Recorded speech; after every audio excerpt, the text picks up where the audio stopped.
big vote next week in Parliament. Ashley will be covering it for us. Will it be a yes or a no on Prime Minister May's Brexit plan? Nigel Farage is with us, European Parliament member and Vice Chair of the pro-Brexit Leave Means Leave organisation. Nigel, it looks to us like the vote goes down to defeat next Tuesday. You take us through what's next. Yeah, I agree with that. I mean, look, it's the most important vote in Parliament for 50 years, and some would say the most important vote since 1940, when Winston Churchill became Prime Minister. So it's big stuff, and yet she's going to lose this vote by a massive margin, probably the biggest defeat ever for a government in history. Why? Because it's a sellout and it's a betrayal. She then has 3 working days to come back with a new proposition, which probably means the 21st of January at 3:30 in the afternoon UK time. My guess, Stuart, is she'll play for time.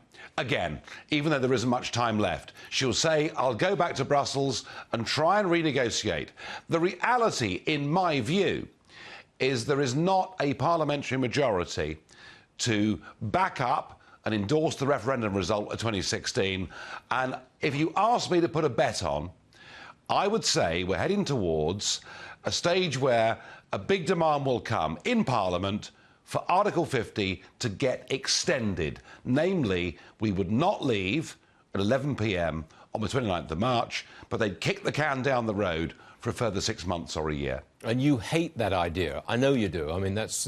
I loathe it. I loathe it. I loathe it. Absolutely loathe it. I mean, look, if the Prime Minister stands firm, she's got the legislation in place, there's nothing Parliament can do to stop Brexit. We would leave on March the 29th on World Trade Organization rules. Now, you know, I pray and hope that happens. I just don't believe that this Prime Minister and her cabinet really believe in Brexit. Now, when the leave date is, as you say, March 29th. There's lots of speculation that it's going to be a hard Brexit. We just get out with no agreement. We just leave. And a lot of people say that would be a catastrophe economically. What do you say to that? Yeah, you know, the same people who are saying this were the ones 20 years ago saying, unless we join the euro, the City of London would close down, the car manufacturers would leave. It's all the same people. Frankly, their threats are about as realistic as all our fears over the millennium bug. It isn't going to happen. You know, we trade with America on World Trade Organization rules. China on World Trade Organization rules. No deal, no problem. I'm not in the least bit concerned by it.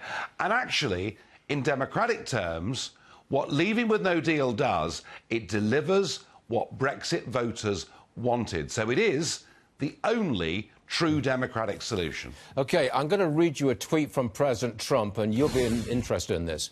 The humanitarian crisis at our southern border just got back, and it's far worse than almost anyone would understand. An invasion. I've been there numerous times. The Democrats, crying Chuck and Nancy, don't know how bad and dangerous it is for our entire country. And then you, Nigel, you brought us this story from Italy.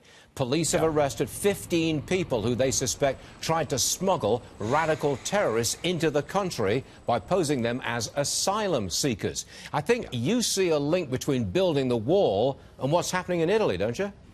Well, of course I do. I mean, 4 years ago, I warned at the start of the Mediterranean crisis, ISIS will use this to get bad guys into the country.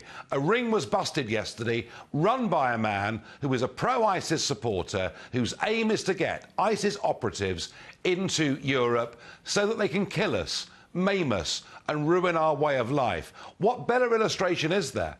That the primary purpose of government is to protect the citizens of their own country, and I see a direct link between the standoff that is going on between Schumer's and Pelosi's and President Trump over building a proper border wall with Mexico. Look, Americans, please wake up. We, through our own stupidity, are importing ISIS terrorists into Europe. Don't make the same mistake. Yeah, well said. Well said, Nigel Farage. Hope you can come back and see us again soon. That's Nigel. I certainly will. Thank you, sir. Thank you.